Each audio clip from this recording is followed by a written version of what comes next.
क्रांतिकारियों को मेरा नमो बुद्धाय, जय भीम। जय भीम, बोलिए। जैसे कि आज विषय है सावित्री बाई फुले के विषय में कुछ कहने का और महान अशोक से रिलेट करने का। ठीक है, मैं उन पे अपने विचार व्यक्त करना चाहूंगी। जैसे कि आपको सभी को मालूम है कि सावित्री बाई, आप म्यूट हो गए हैं, आप म्यूट हो गए हैं। यस। जिस समय में बहू के लिए इतनी समस्याएं होते हुए भी माता सावित्री बाई फुले ने महिलाओं के लिए स्कूल खोले और उन्हें शिक्षा दिलाने का काम किया और समाज में उन्हें सम्मान दिलाने की स्थिति में लाई।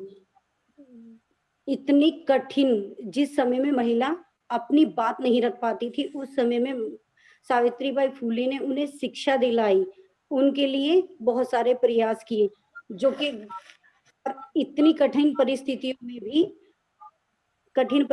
में भी जाकर के जब वो पढ़ाने जाती थी महिलाओं को, तो मतलब स्वर्ण वर्ग के लोग उनके साथ क्या क्या करते थे, जैसे उनके ऊपर गोबर डालते थे, कीचड़ डालते थे। इतनी विषम परिस्थिति होने के बाद भी वह अपने लक्ष्य से हटी नहीं, डिगी नहीं और वह निरंतर कार्य करती रही बहुजन समाज के लिए या शूद्र अति शूद्रों के लिए। जो उन्होंने कार्य किया है वो बहुत महत्वपूर्ण है। उस अति शूद्रों के लिए ही नहीं, स्वर्ण वर्ग के लिए भी उन्होंने काफी वर्क किया है, क्योंकि उस महिला वर्ग में स्वर्ण वर्ग की महिला भी काफी हैं जो कि उनके योगदान को याद भी नहीं रखती हैं। तो इसलिए माता सावित्री बाई फुले ने हर क्षेत्र शिक्षा के साथ साथ अपने पुत्र के साथ, अपने दत्तक पुत्र के साथ उन्होंने उनके स्वास्थ्य की शिक्षा भी लोगों को दी और उन्हें जागरूक किया और हमारे समाज के लिए उनका काफी योगदान रहा है, जो कि नहीं, आज महिला जहाँ है, हम जहाँ बोल पा रहे हैं और शिक्षा ली है हमने, वो सब माता सावित्री बाई फुले की वजह से ही हो पाया है। अन्यथा हम लोगों को बोलने की भी इजाजत नहीं थी उस समय में।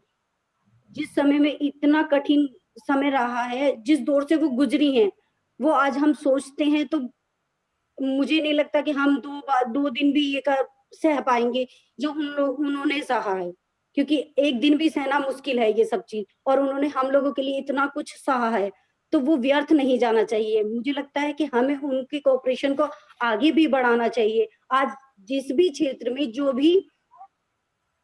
भी आंदोलन हो हमारे सोसाइटी से रिलेटेड या समाज से रिलेटेड, हमें उसमें बढ़ चढ़ के भाग लेना चाहिए, क्योंकि अशोक के समय में समान शिक्षा थी, सभी को शिक्षा का अधिकार था, तो स्त्री पुरुष सभी समान हुए और हमको सभी को पढ़ने के लिए स्त्रियों को भी शिक्षा दी जाती थी और पुरुषों को भी। तो इसलिए हमें हर तरह से कोऑपरेशन भी करना चाहिए, महिलाओं को भी योगदान देना चाहिए अपने सभी मूवमेंट में। वो कोई किसी भी प्रकार का मूवमेंट क्यों ना हो, जब तक महिला आगे नहीं आएंगी या कंधे से कंधा मिला के नहीं चलेंगी तो कोई भी मूवमेंट सफल नहीं होगा। क्योंकि आने वाले टाइम में सभी को आंदोलन में भाग लेना जरूरी है, क्योंकि हमें अपने हक के लिए खुद लड़ना है, क्योंकि अब हमारे लिए कोई नहीं करने वाला।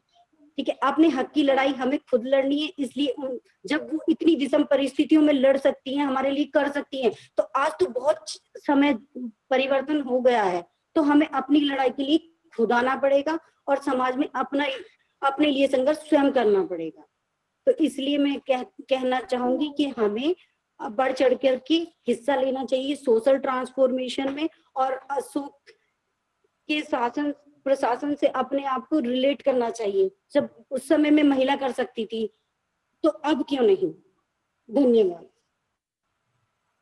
Thank you madam.